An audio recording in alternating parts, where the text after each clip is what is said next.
दोस्तों, भीमराव अंबेडकर, जो कि एक ब्राह्मण के शिष्य थे और जिनको भारतीय संविधान का रचयिता भी कहा जाता है, उनके बारे में कुछ ऐसी बातें जिनको हम लोगों से छुपाया गया। पहला, वह जीवन में कभी भी लोकसभा का चुनाव नहीं जीत पाए, कानून मंत्री बने वो भी लोगों की दया से। दूसरा, वह इतना ज्यादा शिक्षित थे कि 1913 में पोस्ट ग्रेजुएट करने गए, परंतु पीएचडी करने में ही 17 साल लगा दिए। वह अवसरवादी थे, इसलिए राजनीति करके संविधान सभा की ड्राफ्टिंग कमेटी का अध्यक्ष बन गए। चौथा, स्वतंत्रता संग्राम में कभी भी भाग नहीं लिया, परंतु मुस्लिम लीग के लिए पाकिस्तान बनाने का समर्थन किया। पांचवा, जब साइमन कमीशन का विरोध पूरे देश में हो रहा था, तब वह महाशय उसी साइमन कमीशन के लिए कार्य कर रहे थे।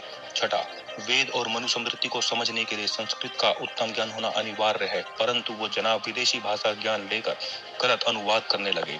सातवां, अंग्रेजी शब्द डिप्रेस्ड को तोड़कर दलित शब्द बनाया और हिंदुओं में फूट डालने लगे।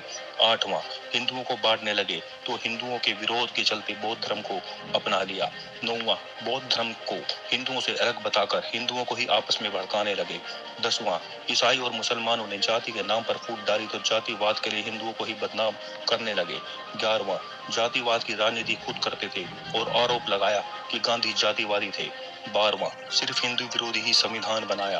13वां, पाकिस्तान की मांग करने वाली मुस्लिम लीग जो बंगाल में लाखों हिंदुओं का कत्ले आम कर रही थी, उसी की मदद लेकर बंगाल से संविधान सभा का सदस्य बन गए।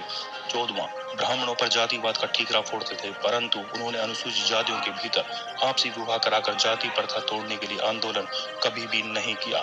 15वां, अमेरिकी जैसी महाशक्ति का संविधान केवल 13 पृष्ठों का है, परंतु उन्होंने अर्धज्ञान या स्वार्थ पूर्ति के चलते लंबा चौड़ा संविधान लिखा, वो भी कॉपी करके। 16वां, संविधान में इतने अनुच्छेद कर दिए कि आज भी हमारा न्यायालय कोई फैसला करता है तो हमारा दूसरा न्यायालय उसे मानने से मना कर देता है। 17वां, उन्होंने एक ऐसा संविधान लिखा कि अब तक 100 बार से भी ज्यादा उसमें संशोधन करना पड़ गया। 18वां, सामाजिक और शैक्षणिक रूप से पिछड़े वर्ग के लिए कुछ भी नहीं किया। संविधान में अस्पष्ट रूप से ही कुछ लिखकर छोड़ दिया ताकि झगड़ा फंसा रहे और हिंदू समाज सदा बटा रहे। 19वां, देश के 90% दलित उन्हें जानते भी नहीं थे। जब उन्होंने बौद्ध धर्म अपनाया तो सिर्फ कुछ ही लोग उनके साथ थे, जिनको उनके चेलों ने हजारों की संख्या में बताया। 21वां, हिंदुस्तान में देशभक्त लोग विदेशी कपड़ों का विरोध कर रहे थे, तब वह जनाब विदेशी कपड़े पहनते थे।